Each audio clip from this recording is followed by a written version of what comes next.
Bienvenue à tous dans Sans Neutrality Studies. Je suis Pascal Lotaz et je suis à nouveau accompagné aujourd'hui par l'ambassadeur Chas Freeman, ancien ambassadeur des États-Unis en Arabie Saoudite et haut responsable du gouvernement américain pendant de nombreuses années. Chas, bienvenue à nouveau. Merci Pascal. Ravi d'être avec vous. Chas, nous parlons aujourd'hui le 27 mars. Nous sommes à un jour d'un mois complet de guerre avec l'Iran, ou plutôt de l'attaque américano-israélienne contre l'Iran. Elle a commencé le 28 février, par une attaque sournoise et surprise alors que les négociations à Genève étaient encore en cours. Peux-tu nous donner une mise à jour et ton évaluation de la situation après 4 semaines?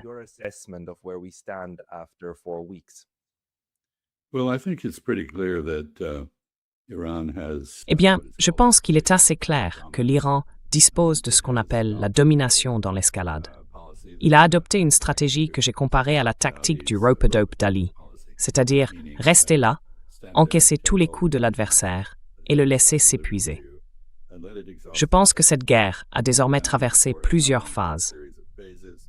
L'Iran attendait que les États-Unis et Israël épuisent leur capacité d'autodéfense contre les attaques de missiles. Il a gardé ses missiles les plus sophistiqués en réserve pour ce moment-là. Et vous savez, je pense que le niveau de férocité de l'attaque américaine a été une immense démonstration de la capacité des États-Unis à projeter leur puissance à l'autre bout du monde avec une intensité considérable.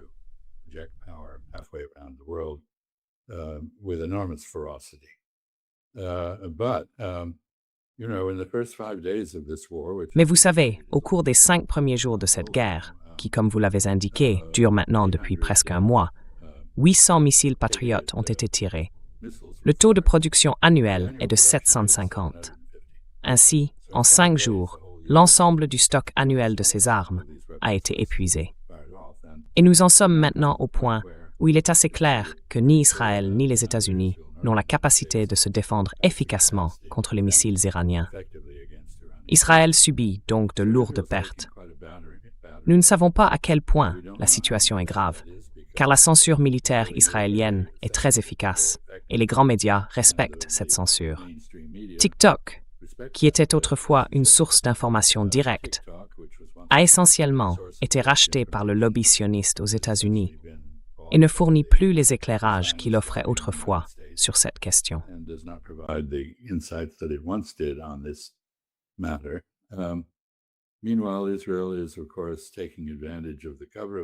Pendant ce temps, Israël profite bien sûr de la couverture de la guerre pour poursuivre son objectif à long terme d'annexer le sud du Liban jusqu'au fleuve Litanie. Il mène également des programmes et des activités de nettoyage ethnique en Cisjordanie avec un nouveau niveau d'intensité. Je résumerai donc tout cela en disant que l'Iran a subi d'énormes dégâts matériels, mais que son plan stratégique, sa stratégie globale, reste intacte. Ses capacités à mettre en œuvre cette stratégie semblent intactes et il tient sa position. Les États-Unis, sous Donald Trump, paraissent de plus en plus désespérés de sortir de cette guerre, tandis qu'Israël souhaite que les États-Unis la poursuivent, car les objectifs israéliens sont très clairs.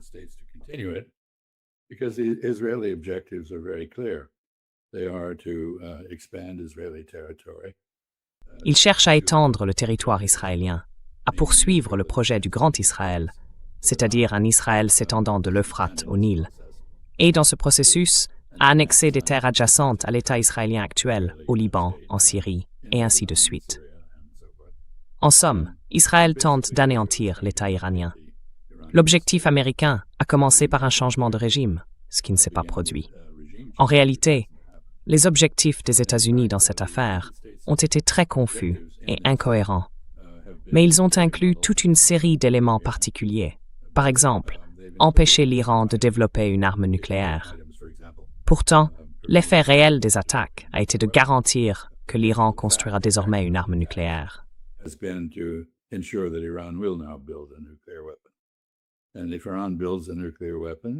Et si l'Iran construit une arme nucléaire, on peut s'attendre à ce que les Saoudiens, les Turcs, les Égyptiens et d'autres, comme l'Irak, suivent leur exemple. Nous pourrions également observer des effets en cascade jusqu'en Asie-Pacifique, là où vous êtes. Je pense que cela incitera le Japon à reconsidérer activement sa politique de latence nucléaire. Cela stimulera certainement la Corée du Sud, où l'opinion publique est fortement favorable à la construction d'armes nucléaires pour contrer l'arsenal nucléaire nord-coréen. Je pense donc que nous sommes sur le point d'assister à une grande vague de prolifération.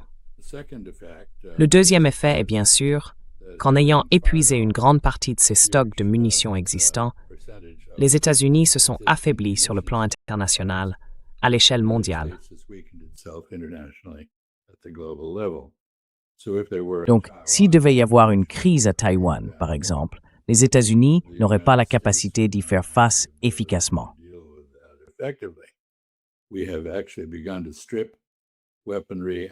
Nous avons en réalité commencé à retirer des armements d'Asie-Pacifique, en déplaçant les batteries THAAD hors de Corée du Sud, en retirant les batteries Patriot, en récupérant du matériel partout où c'est possible. Et maintenant, bien sûr, un autre effet en cascade est que des armes initialement destinées à l'Ukraine sont envisagées pour être détournées vers cette guerre.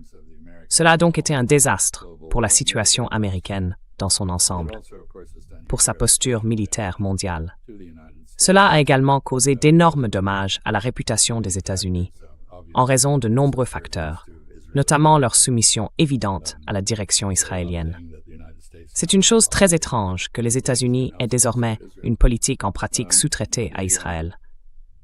L'application massive de la force n'a pas atteint son objectif de briser la volonté de l'Iran. L'Iran reste défiant, et l'administration, je pense, est assez désespérée sur le plan intérieur.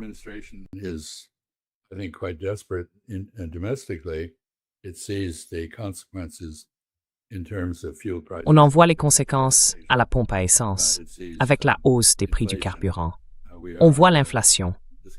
Nous découvrons que le Golfe Persique n'est pas seulement une source majeure de pétrole et de gaz, mais qu'il est aussi au cœur de la production de toutes sortes d'intrants agricoles et industriels. Par exemple, environ 60% des plastiques, près de la moitié de l'approvisionnement mondial en engrais, le soufre, l'hélium, des éléments essentiels à l'industrie et à l'agriculture moderne. Et c'est la saison des semis dans l'hémisphère nord. Mais il n'y aura pas assez d'engrais pour soutenir les cultures au niveau habituellement attendu. Les effets à long terme sont donc considérables. Mais même à court terme, nous voyons déjà les conséquences de la transformation par l'Iran du détroit d'Ormuz, passer d'une autoroute à une route à péage. En gros, si vous concluez un accord avec l'Iran, comme le font la Chine, l'Inde, le Japon, la Turquie et peut-être d'autres dont la Russie, tout va bien pour vous.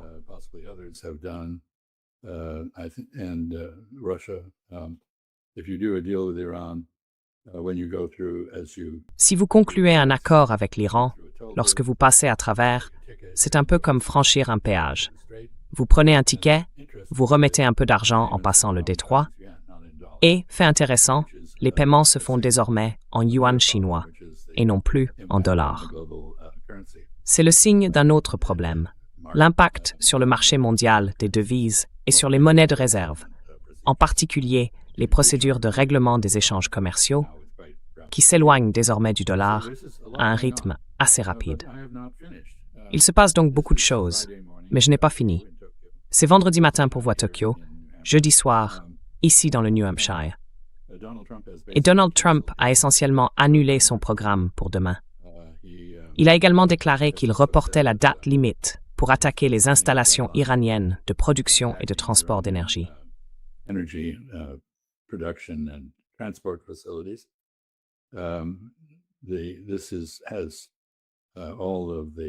Tout cela présente les signes habituels d'une utilisation de la tromperie pour lancer une attaque surprise.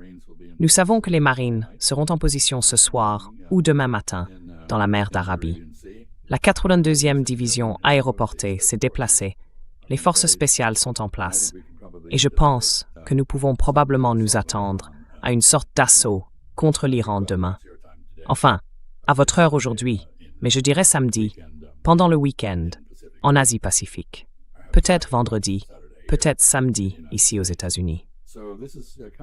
Nous arrivons donc à un point dangereux et les Iraniens semblent tout à fait préparés à une attaque d'infanterie. Ils ont dit que c'est ce qu'ils attendaient. Approchez, approchez, comme l'araignée l'a dit à la mouche. Nous ne savons donc pas ce qui va se passer, mais il est évident qu'il s'agit d'un tournant.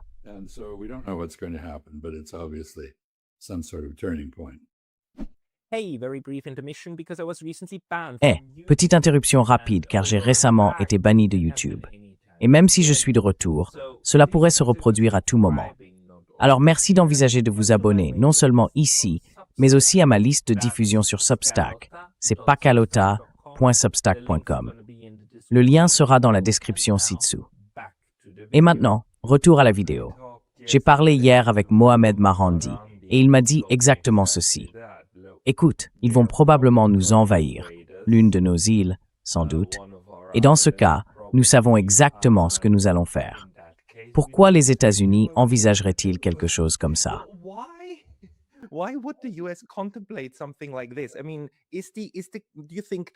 Je veux dire, penses-tu que la logique de certaines de ces personnes est que dans le meilleur des cas, nous prenons et gardons réellement cet endroit, et que dans le pire des cas, il y a un massacre et beaucoup de sacs mortuaires qui reviennent, et qu'alors tout le monde se rassemblera autour du drapeau en se disant « Oh non, les Iraniens ont tué nos soldats innocents ». Penses-tu que c'est ce genre de motivation? Ça semble tellement insensé car évidemment, les Iraniens peuvent simplement bombarder ces gens s'ils viennent.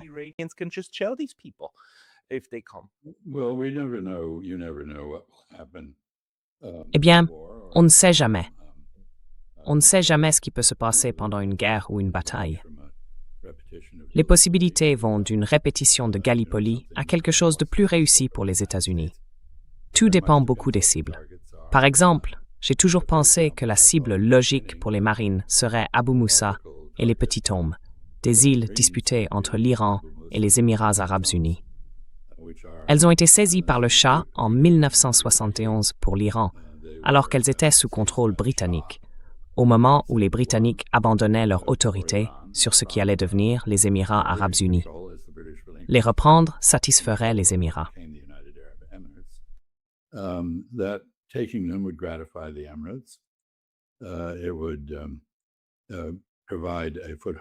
Cela offrirait un point d'appui dans le détroit d'Ormuz pour une contestation américaine du contrôle iranien du détroit. C'est donc une possibilité. Il y en a d'autres. On a beaucoup parlé, notamment en Israël, de la prise de l'île de Karg, qui se trouve bien plus haut dans le Golfe, en réalité beaucoup plus proche du Koweït que des Émirats arabes unis, et qui constitue la principale station d'exportation du pétrole iranien. Je pense qu'Israël a renoncé à son idée de changement de régime. Il s'emploie plutôt à éliminer toutes les personnes susceptibles de représenter l'Iran dans une négociation. Il ne veut pas d'une issue négociée à ce conflit. Il veut provoquer l'effondrement de l'État iranien.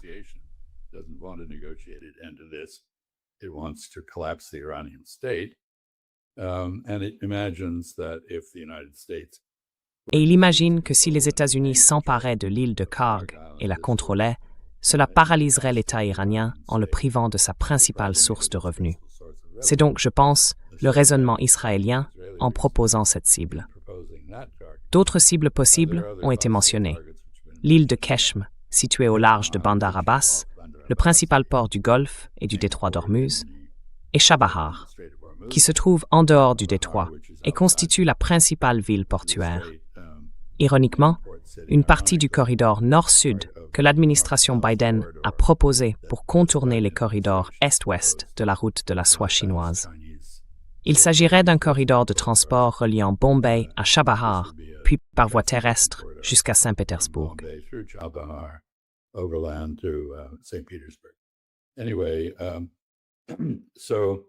Quoi qu'il en soit, il existe de nombreuses cibles potentielles, aucune d'entre elles n'étant facile à gérer. Les Iraniens sont probablement préparés à toutes ces éventualités, et nous verrons ce qui se passera. Je pense que Donald Trump parle de négociations fictives avec les Iraniens. Les Iraniens ont été très clairs sur le fait qu'ils ne négocieront pas. Ils ne sont pas intéressés par un cessez-le-feu. leur objectif est d'atteindre leur but, à savoir l'incapacitation d'Israël, ou du moins la restauration de la dissuasion pour Israël, en lui infligeant suffisamment de souffrance pour s'assurer qu'il ne songera pas à attaquer l'Iran à l'avenir, et le retrait de la présence militaire américaine du Golfe Persique. And the removal of the American military presence from the Persian Gulf. Another objective, of course, had been Un autre objectif, bien sûr, avait été la levée des sanctions américaines sur les champs pétrolifères iraniens. Ironiquement, ils y sont parvenus. En raison des inquiétudes américaines concernant les prix du pétrole, le secrétaire au Trésor, M. Bézant, a levé les sanctions sur le pétrole iranien, et aussi d'ailleurs sur le pétrole russe. Je n'ai pas mentionné un autre effet secondaire que je devrais évoquer, et il concerne l'Ukraine. Je pense que les Russes ont suspendu leur offensive. Ils attendent que les armes destinées à l'Ukraine soient détournées, affaiblissant ainsi le pays. Il n'y a aucun intérêt à poursuivre une attaque lorsque l'ennemi est sur le point d'être partiellement désarmé.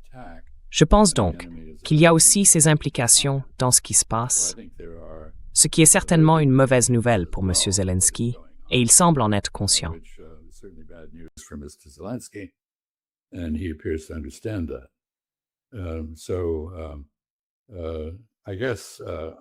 Je suppose que je devrais conclure en mentionnant une autre chose, à savoir qu'il est très évident que M. Witkoff, Stephen Witkoff et Jared Kushner ne sont plus considérés comme des interlocuteurs valables, ni par l'Iran, ni par les Russes.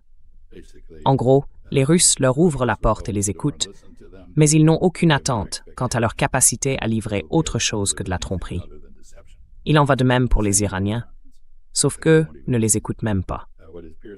Ce qui semble se passer, c'est que Witkoff envoie des messages à Arakchi sans que celui-ci ne réponde, sauf pour dire « non, pas de négociation ». Plus récemment, une proposition en 15 points a été transmise aux Iraniens par l'intermédiaire du Pakistan. C'est une proposition ridicule. Elle exige en fait que l'Iran accepte tout ce qu'il a toujours refusé d'accepter.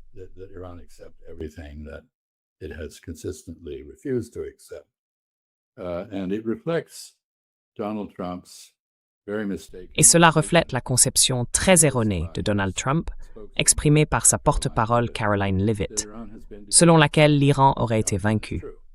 Mais c'est tout le contraire. L'Iran a été durement frappé, mais sa volonté n'a pas été brisée. Il n'a pas été vaincu. Et comme nous le savons tous, les guerres ne se terminent que lorsqu'une des parties reconnaît sa défaite. L'Iran ne reconnaît pas sa défaite. En réalité, comme je l'ai indiqué au départ, les parties en train d'être vaincues sont Israël et les États-Unis, car les objectifs que nous nous étions fixés produisent des résultats contre-productifs et nous épuisons nos munitions. Nous pouvons attaquer l'Iran, nous pouvons lui infliger de lourds dégâts, mais nous ne pouvons plus défendre Israël efficacement. Et c'est là un objectif iranien qui a été atteint.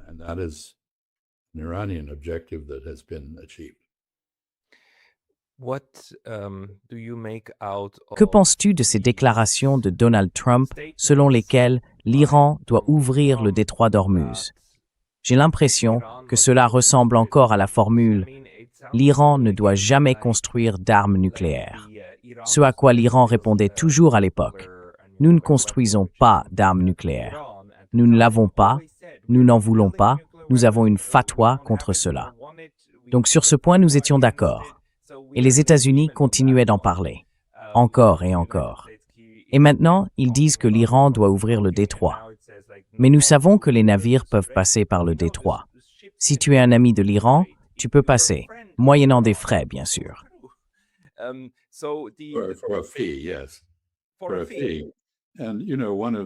Moyennant des frais. Et, vous savez, l'un des problèmes soulevés par les Iraniens concerne le contrôle à long terme du détroit d'Ormuz et son exploitation à la manière du canal de Suez, avec un droit de passage. À certains moments, ils ont laissé entendre que le cadre juridique d'un tel système de péage pourrait être multinational. Autrement dit, les barons du Golfe pourraient à la fois partager les revenus et payer les droits de passage. Il n'est donc pas clair comment cela pourrait fonctionner. Mais Donald Trump semble penser que le détroit est fermé. On parle beaucoup de poser des mines dans le détroit, Je ne pense pas que cela se soit produit. Pourquoi l'Iran minerait-il un passage dont il tire des revenus et par lequel transitent ses propres navires?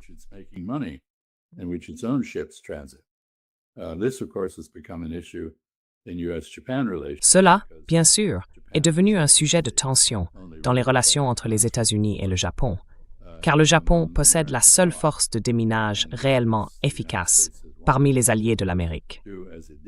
Comme les États-Unis le souhaitaient après la guerre du Golfe de 1990-91, pour libérer le Koweït, une fois les combats terminés, le Japon a effectivement envoyé des dragueurs de mines pour nettoyer le golfe Persique des mines posées par Saddam Hussein.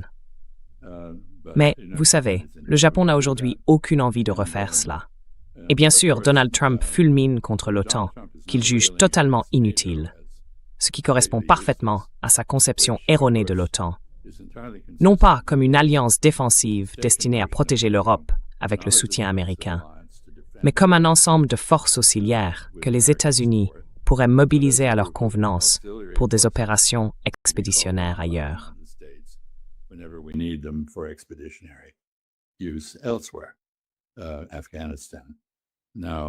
L'Afghanistan, maintenant le Golfe Persique. Aucun pays européen n'a accepté cette invitation.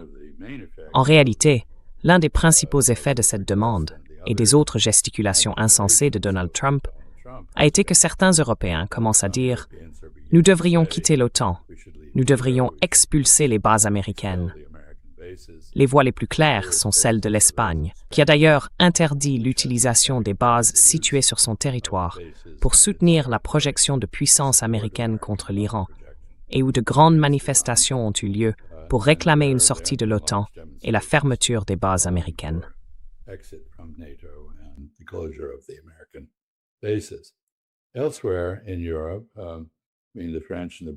Ailleurs en Europe, je veux dire, les Français et les Britanniques ont satisfait les exigences américaines.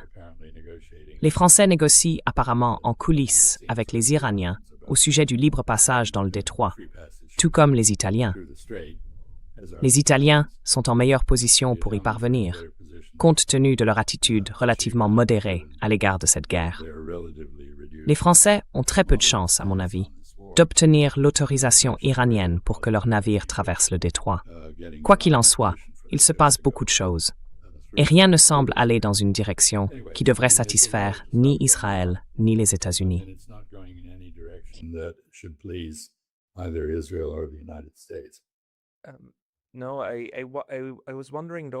Non, je me demandais justement ce qu'il en est des États du Golfe. Le professeur Morandi, qui adopte bien sûr une position très iranienne dans son interprétation des choses, dit « Regardez, les États du Golfe, ce sont des monarchies, de petites dictatures, et ils dépendent à 100% des États-Unis. Ils n'ont pas de volonté propre, pas d'autonomie. Le Qatar, le Koweït, les Émirats arabes unis.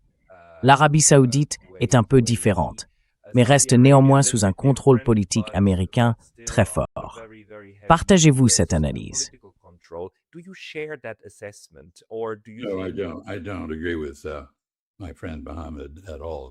Je ne suis absolument pas d'accord avec mon ami Mohamed à ce sujet. Je pense que ce sont des pays qui ont bel et bien une capacité d'action. Ils sont assez indépendants. Ils ont fait un mauvais pari. Ils ont parié que la présence de forces américaines sur leur territoire garantirait leur défense. Au contraire, cela a attiré les attaques. Et je pense que, dans les termes dont nous parlions plus tôt, la possible saisie d'îles dans le détroit d'Ormuz, revendiquée par les Émirats arabes unis, les Iraniens ont déclaré qu'un pays voisin collabore avec les États-Unis dans le cadre d'une attaque envisagée contre eux et qu'ils dévasteraient ce pays. Je pense donc que la riposte contre les Émirats arabes unis, s'il devait y avoir une telle attaque, sera très violente. Les États du Golfe se trouvent face à un terrible dilemme. Ils ont fait un mauvais pari. Il s'avère que les États-Unis ne peuvent pas les défendre contre l'Iran.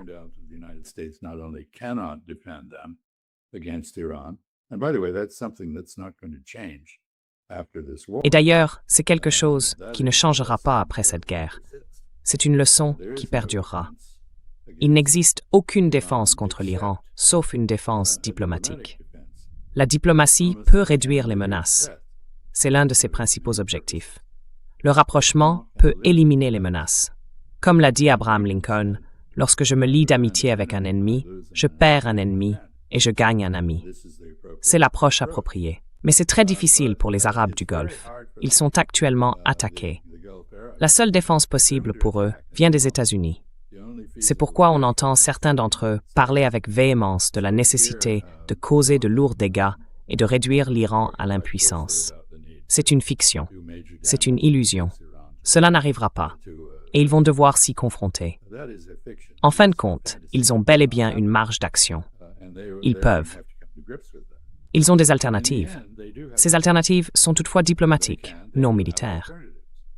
Those alternatives are, however, diplomatic, not military. L'un des points que M. Morandi soulevait est que la protection américaine ne vise pas seulement les menaces extérieures. Elle est aussi interne, puisque ces gouvernements du Golfe dirigent des populations assez mécontentes de leur manière de gouverner. Il s'agit donc d'une sorte de double fonction que les États-Unis exercent. Qu'en pensez-vous? À mon avis, cela devrait en réalité renforcer l'incitation des États du Golfe à un moment donné, déclarer leur neutralité et dire « Écoutez, nous ne sommes plus politiquement alignés avec les États-Unis. Ces bases sont là parce qu'elles y sont, mais elles ne font pas partie de notre territoire souverain. Nous mettons fin à notre relation militaire avec les États-Unis. » Pensez-vous que ce type de réflexion est réellement en train d'émerger? Et selon vous, à quel point cela pourrait-il être réaliste?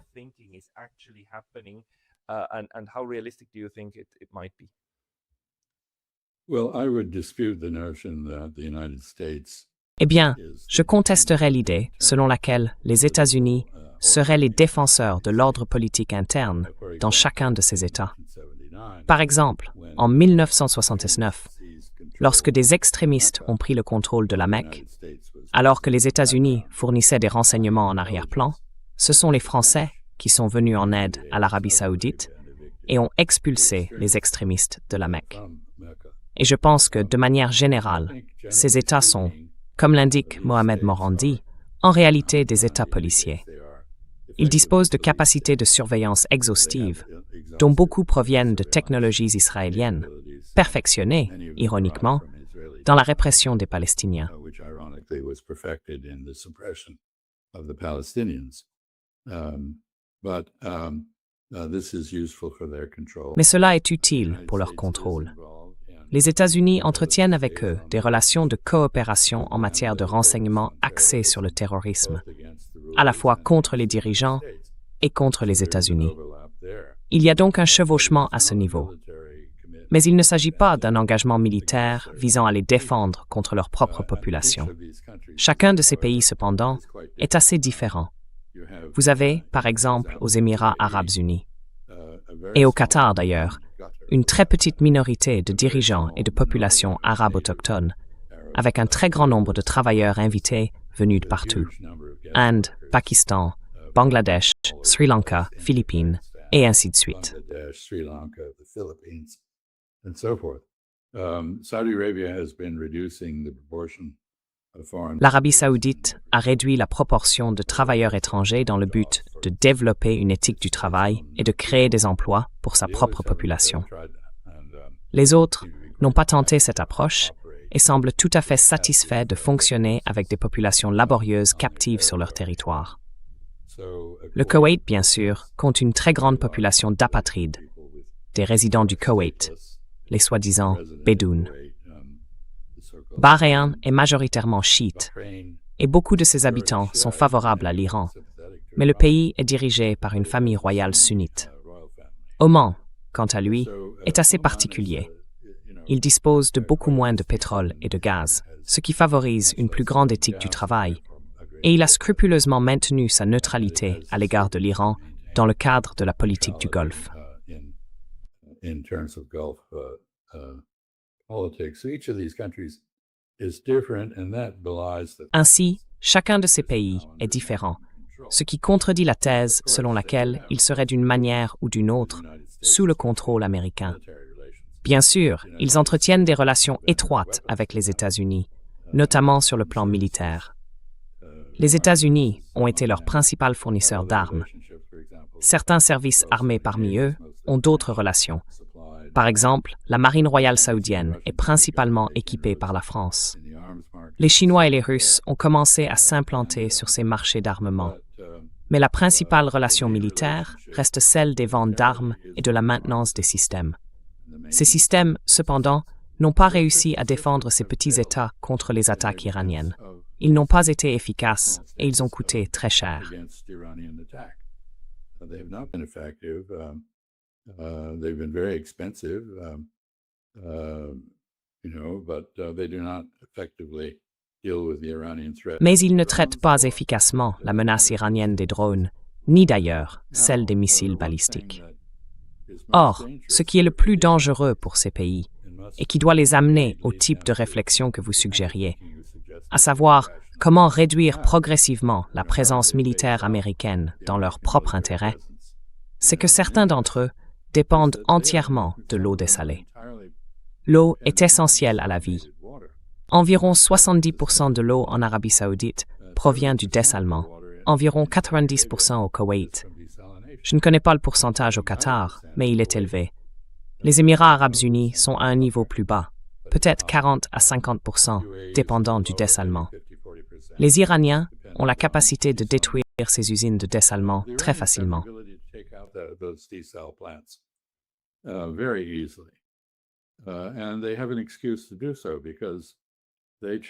Et ils ont une excuse pour le faire, car ils affirment que les États-Unis ont détruit l'usine de dessalement sur l'île de Hetcham, au large de Bandar Abbas, où une trentaine de villages sont désormais privés d'eau. Nous avons donc créé un précédent. Et toute cette guerre se déroule sur le mode du donnant-donnant. Chaque escalade d'Israël ou des États-Unis est suivie d'une contre-escalade de l'Iran. Ainsi, il y a eu un bombardement de Natanz, le principal centre d'enrichissement d'uranium en Iran. Et en réponse, l'Iran a frappé juste à l'extérieur du réacteur de Dimona, en Israël, montrant qu'il peut atteindre le réacteur, mais choisissant de ne pas le faire, car cela constituerait une étape radicale susceptible de provoquer une attaque nucléaire d'Israël et créerait également un nuage de radiation qui empoisonnerait le sud d'Israël et une partie de l'Égypte.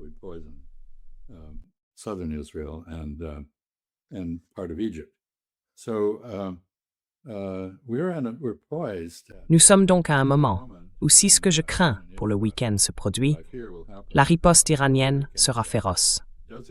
Indépendamment de ce qui arrivera à toute force d'invasion déployée par les États-Unis, partout où elle rencontrera les Iraniens, il y aura des attaques de missiles contre des installations dans les États du Golfe et en Israël.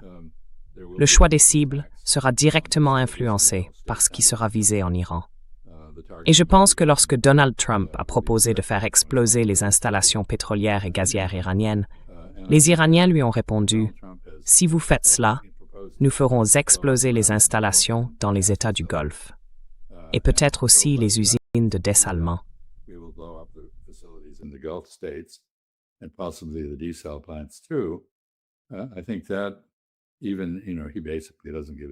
Je pense qu'en gros, il n'en a rien à faire de qui que ce soit d'autre que lui-même. Mais je crois que la situation est suffisamment sérieuse pour qu'il ait fixé plusieurs échéances avant de les suspendre. D'ailleurs, je ne pense pas que ces échéances aient la moindre valeur réelle. À mon avis, elles font partie de sa tentative de manipuler le marché boursier américain en faisant semblant qu'il y a des négociations en cours. Le marché réagit à ces affirmations pendant un certain temps, puis la réalité reprend le dessus et l'effet disparaît. Mais il essaie aussi de montrer qu'il contrôle la situation et de renforcer son argument selon lequel l'Iran aurait été vaincu, ce qui n'est pas le cas.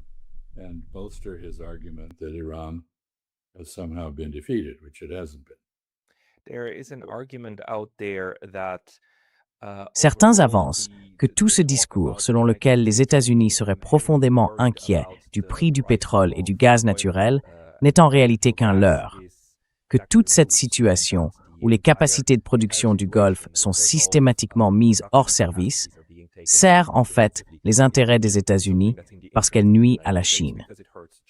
Cela freine le développement économique chinois, fait grimper les prix et renforce la dépendance de l'Europe au GNL et au pétrole américain. En somme, tout le récit du type « Oh non, c'est terrible, les prix augmentent » ne serait qu'un moyen d'inciter l'Iran à poursuivre ses actions et à couper cette source d'approvisionnement stratégique en hydrocarbures. Que pensez-vous de cet argument? I think that's the rationalization of the effect. Je pense que c'est une rationalisation des effets de ce qui se passe, une tentative de leur trouver une justification qui est en réalité très peu solide et peu crédible. Oui, il y a des gens aux États-Unis qui sont obsédés par la compétition avec la Chine et par l'idée de freiner la Chine, et ainsi de suite. D'ailleurs, la Chine tire largement profit de cette situation, tout comme la Russie. Les prix du pétrole ont augmenté. La capacité de la Russie à exporter du pétrole a été endommagée par les attaques ukrainiennes, mais les revenus russes augmentent, ils ne diminuent pas.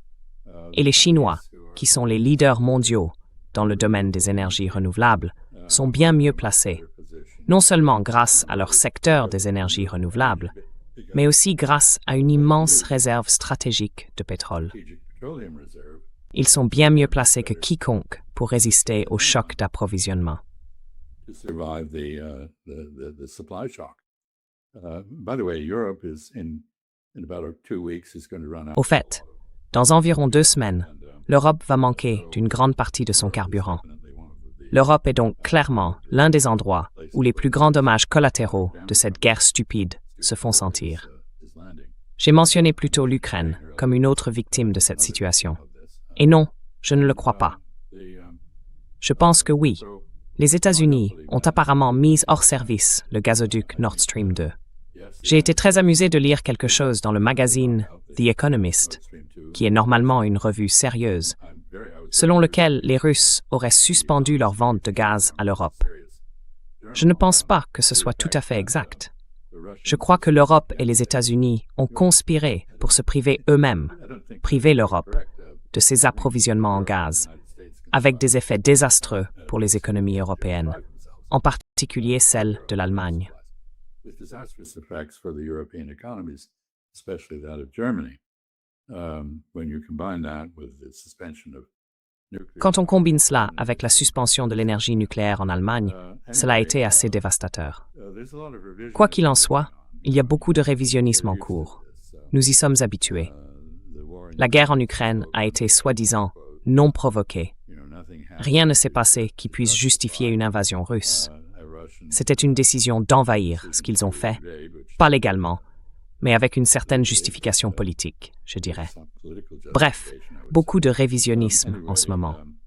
Nous avons des résolutions de l'ONU, soutenues par les Européens, qui accusent l'Iran des attaques contre les pays du Golfe Persique, en oubliant que ce n'est pas l'Iran qui a commencé cette guerre. Oui, et les représailles sont justifiées en droit et en pratiques internationaux. Mais vous savez, nous avons l'habitude d'inverser la vérité. Le noir devient blanc, le haut devient le bas. Voilà où nous en sommes.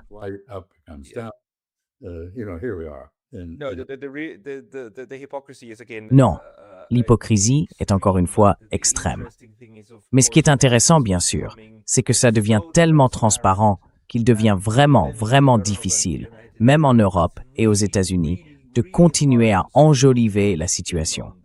Je veux dire, c'est devenu si difficile qu'on peut presque percevoir la désespération dans certains médias grand public. Les Allemands essayent de pousser les Iraniens à dire quelque chose. Mais puis-je simplement vous interroger sur la manière dont nous voyons cette guerre se dérouler? Parce qu'un très bon analyste, Arnaud Bertrand, a fait remarquer que les guerres auxquelles celle-ci a été comparée ne sont en réalité pas des parallèles pertinents.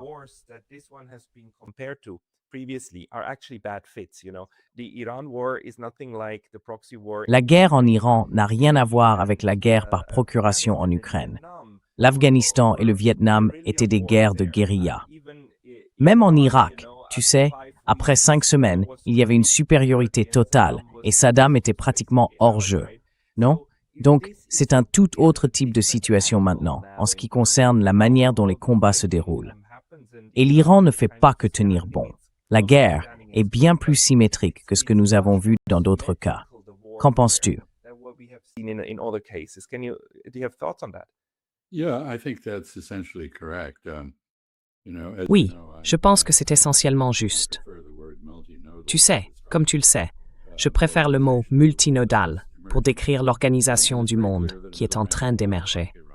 Et il est très clair qu'une puissance de rang intermédiaire comme l'Iran a désormais la capacité de tenir tête à la superpuissance américaine. Cela fait 20 ans qu'il planifie comment y parvenir. it has developed Il a une stratégie. technological capabilities required Il a développé les capacités technologiques nécessaires pour mettre en œuvre cette stratégie, c'est-à-dire des installations souterraines pour ses usines et son stock d'armes. Il est prêt à encaisser des pertes. damage in À cet égard, je pense qu'il existe une analogie avec les Nord-Vietnamiens, qui ont eux aussi subi des bombardements brutaux, ont tenu bon et ont fini par l'emporter au Vietnam. stood their ground and eventually won in Vietnam. I agree with Arnaud that Je suis d'accord avec cela. this is not Je sais que ce n'est pas comparable à l'Afghanistan ni à l'invasion de l'Irak. C'est une situation très différente. thing, and Et je dirais ici que l'un des éléments les plus importants qu'il ne faut pas négliger est qu'Israël a enfin rencontré un adversaire prêt à lui tenir tête. Israel has finally met Vous savez, a il a mené des guerres asymétriques, où il bénéficiait d'une supériorité aérienne totale. Il n'y avait pas de défense aérienne, pas de force aérienne, pas d'armée équipée d'armes lourdes, pas d'armée conventionnelle pour s'y opposer. weaponry. There was Et cela a également été vrai pour les guerres récentes menées par les États-Unis en Afghanistan et en Irak. recent American wars in Afghanistan, in Iraq as well, but it is not true in this case. Mais ce n'est pas vrai dans ce cas. Et nous voyons aussi, je dirais, des échos de la guerre des drones qui a été mise au point en Ukraine. Vous savez, l'Europe compte désormais 2 forces armées très combatives, l'une russe et l'autre ukrainienne. Et elles surpassent toutes les autres par leur expérience et leur capacité d'innovation. By virtue of experience, Ce sont des peuples très semblables, différents, mais semblables, courageux, innovants et déterminés, prêts à subir d'énormes pertes pour atteindre les objectifs auxquels ils croient. Ainsi, l'Iran se montre à cet égard un peu comme l'Ukraine, peut-être, ou la Russie. somewhat like Ukraine, perhaps, or Russia. But there is another point here, and that is, Mais il y a un autre point ici, à savoir que, tout comme les Russes ont conclu qu'il n'y a aucun intérêt à négocier avec les États-Unis pour mettre fin à la guerre en Ukraine, que cela doit se régler sur le champ de bataille, car les États-Unis sont duplicitaires, incompétents, quel que soit le mot, l'Iran est parvenu à la même conclusion. Il ne va pas négocier la fin de ce conflit. Il a été très clair sur ses objectifs. Et lorsqu'il aura en grande partie atteint ses objectifs, il sera alors prêt à entamer une discussion pour amener les États-Unis, et vraisemblablement Israël, à accepter ce qu'il aura accompli, mais pas avant cela. not before that. And Et c'est donc quelque chose de nouveau pour les États-Unis. something new. Je vais ici faire une petite digression. Here I will digress a little bit. The American way of war is basically formed La manière américaine de faire la guerre est essentiellement façonnée par 3 ou 4 expériences. unconditional surrender, Notre guerre de sécession, followed by où la reddition sans condition, suivie de la résurrection morale et de la réforme de l'ennemi, constituait le plan. La Première Guerre mondiale, où, là encore, la reddition sans condition suivie de la réforme de l'ennemi était le plan. World War II, La Seconde Guerre mondiale, où la reddition sans condition suivie de la réforme de l'ennemi était le plan. the Cold War, Et la guerre froide, où la reddition sans condition, not followed. bien que non suivie d'un réel effort de réforme, était la norme. And so Voilà donc la manière américaine de faire la guerre. this is very peculiar. C'est très particulier. The Europeans and Les Européens et les Asiatiques comprennent que les guerres sont menées pour ajuster des relations entre États qui ne peuvent pas être réglées pacifiquement adjusted peacefully. et qu'elles ont des objectifs limités à des buts psy. Purposes which are limited to specific objectives. And when those objectives are achieved, the war ends in Et lorsque ces objectifs sont atteints, which la guerre se termine par une négociation qui reconnaît les changements survenus sur le champ de bataille et réconcilie les deux parties, s'il y en a deux, avec les résultats. to the result. C'est la norme dans l'histoire. Norm in history. Les guerres se livrent, des territoires sont perdus ou gagnés. Ensuite, il y a une négociation qui reconnaît le changement et non une reddition inconditionnelle, l'anéantissement de l'ennemi ou l'imposition d'objectifs idéologiques à celui-ci. Ainsi, voici les États-Unis en guerre contre l'Iran. Israël a une idée très similaire. L'anéantissement est l'objectif israélien, non la négociation. Les seules négociations qui ont produit ne serait-ce qu'un semblant de paix pour Israël lui ont été imposées par les États-Unis. A modicum of peace for Israel had been forced on it by the United States. Camp David, Jimmy Carter basically compelled Camp David. the Israelis. Jimmy Carter a essentiellement contraint les Israéliens à accepter un compromis avec l'Égypte, ce qu'ils ont fortement résisté et ressenti avec amertume. En fait, Begin, le premier ministre israélien de l'époque, s'est retiré définitivement de la vie politique par honte après avoir été forcé d'accepter ces conditions qui contredisaient le projet du Grand Israël. Ainsi, Israël a lui aussi une sorte de concept de guerre totale, aucune négociation. Et cela est, bien sûr, cohérent avec le fait qu'ils assassinent désormais toute personne susceptible de pouvoir représenter l'Iran dans une négociation. Ils ne veulent pas que les États-Unis négocient avec l'Iran. Ils veulent anéantir l'Iran. Ils ne peuvent pas le faire eux-mêmes. Ils veulent que les États-Unis le fassent pour eux. Mais je pense que Donald Trump commence à hésiter. But I think Donald Trump is getting cold feet. He is not enthusiastic about that anymore. Il n'est plus enthousiaste à ce sujet, car cela ne fonctionne pas, parce que cela va lui coûter les élections de mi-mandat, et parce que sa propre base de soutien, le mouvement MAGA, est en train de se fragmenter à ce propos. Vous savez, il y a désormais des figures importantes de ce mouvement qui se montrent très critiques envers l'administration Trump.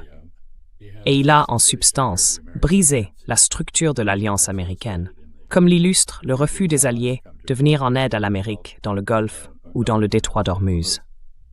C'est donc bien différent des guerres courtes et victorieuses, des paix imposées et des redditions inconditionnelles exigées des ennemis. Cela ne peut se terminer que par une négociation, et c'est l'Iran qui déterminera quand cette négociation aura lieu, non pas les États-Unis ni Israël. It's not the United States or Israel. It's a completely new constellation. Maybe a very last C'est une point constellation about complètement nouvelle. US Peut-être un dernier point sur le processus politique interne des États-Unis que je me demande comment vous percevez, car une personne à mes yeux est restée remarquablement silencieuse. Et c'est en fait la seule qui soit constitutionnellement à l'abri de la colère du président américain, son vice-président, J.D. Vance. Je veux dire, il n'aime évidemment pas cela. Il n'y est manifestement pas très favorable. Cela compromet en quelque sorte ses chances de devenir le successeur de Donald Trump, n'est-ce pas? De la même manière que Joe Biden a rendu Kamala Harris absolument impossible. Mais pour lui, c'est encore plus vrai avec les républicains. Quelle est votre évaluation de sa situation actuelle et de la vice-présidence en général? Well, I think you're absolutely correct. He's very Eh bien, unhappy je with pense all que this. vous avez tout à fait raison. Not on board with it. Il est très mécontent de tout cela. Il n'y adhère pas. So he tries to Il est embarrassé de devoir le défendre. Il essaye donc d'éviter les situations où il doit le faire. Je remarque qu'en lien avec le Pakistan, qui transmet des messages et propose un lieu de rencontre entre les États-Unis et l'Iran, J.D. Vance est présenté comme le représentant. C'est en partie parce que ni Witkoff ni Kushner ne sont persona grata auprès des Iraniens, pour des raisons tout à fait compréhensibles. Je ne suis donc pas sûr que les perspectives de J.D. Vance pour succéder à Trump aient été autant compromises que vous le suggérez. J'ai vu des sondages où son principal rival, Marco Rubio, pour la succession de Trump, est très loin derrière lui. Il se peut que J.D. Vance, qui appartient manifestement à l'école des modérateurs en matière de politique étrangère, puisse simplement attendre, et lorsque tout cela s'effondrera, ramasser les morceaux. Je ne sais pas trop comment cela se passera, mais il est clairement mal à l'aise. So I'm not sure how that works, but he is clearly uncomfortable. Yes. Constitutionally speaking, D'un point de vue constitutionnel, Donald Trump ne peut pas le renvoyer, car il est lui aussi élu directement. Et deuxièmement, si quelque chose arrivait à Donald Trump et l'empêchait d'exercer ses fonctions, ce serait alors J.D. Vance qui pourrait convoquer le cabinet afin de remplacer le président des États-Unis? Well, I think under the 25th Amendment, Eh bien, je pense qu'en vertu du 25e amendement, oui, le cabinet doit certifier que le président est inapte. Ce cabinet est lui-même inapte. C'est le cabinet le plus incompétent et le plus rigide politiquement, presque un cabinet sectaire, que nous ayons jamais eu. Je ne pense pas que vous ayez raison de dire que J.D. Vance ne peut pas être renvoyé. Nous avons un précédent. Richard Nixon a renvoyé Spiro Agnew en tant que vice-président, et il l'a fait en engageant une procédure de destitution. Ainsi, le culte de Trump, s'il était suffisamment aliéné de J.D. Vance, pourrait potentiellement le déloger de la vice-présidence. Je ne vois pas cela se produire, c'est purement théorique, tout comme je ne vois pas la destitution.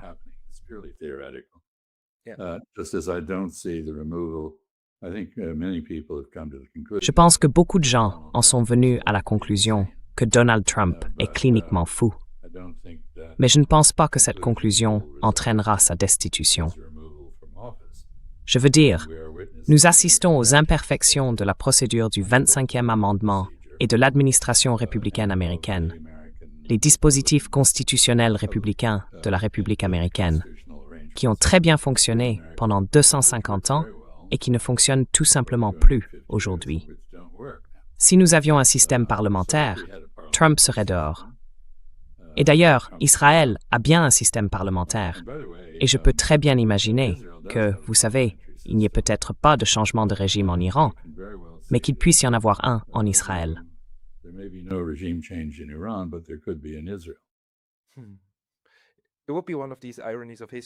Ce serait l'une de ces ironies de l'histoire. L'histoire en est pleine. Mais, ambassadeur Freeman, vous nous avez encore une fois offert des réflexions remarquables, avec de nombreux points très pertinents. Merci beaucoup pour cela. Si les gens souhaitent vous suivre, ils devraient se rendre sur votre site web, chasfreeman.com.